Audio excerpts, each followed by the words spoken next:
how to fix Discord not opening PC. So that's what I'm going to show you guys in this super quick and easy tutorial. So without further ado, let us begin. So the first thing that you can do is to just simply close Discord and reopen it again. So let's say your Discord is still running in the background but you can't access it.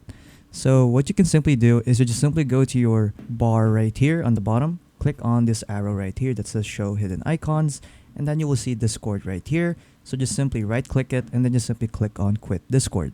And then after quitting Discord, just open it up again, and then eventually it might fix your problem. Another thing that you can also do is just simply go to your task manager. So just simply click on Control Shift Escape on your keyboard, and then afterwards just go to processes right here, and then you can just search for Discord right here in the search bar. So what you want to do is to just simply go to Discord right here, right click it, and then just simply click on end task. There you go, and then there you go. Then after that, once it's gone, just reopen up Discord again, and then that should fix your problem. And then if any of these solutions didn't work for you, what you can simply do is to just uninstall and reinstall Discord. So to do that, just simply go to your control panel. So just go to your search bar, search up for control panel. Afterwards, just go to programs right here, go to uninstall a program, and then scroll down until you see Discord. So it's this one over here, Discord. So let's just full screen it a bit. So it's this one right here. Click on Discord, right click it, and then just simply click on uninstall. And then once it's done uninstalling, what you can do is just simply search up for the Discord installer again, Discord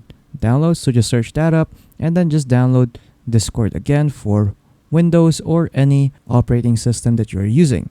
And then after downloading Discord, just set up the installer again, and then just try logging in your account again, and that should open up Discord. And then after that, you're pretty much done. And then yeah, that's pretty much it on how to solve your problem when your Discord is not opening on PC. So if this tutorial helped you, don't forget to leave a like and subscribe. That's all, and thank you for watching.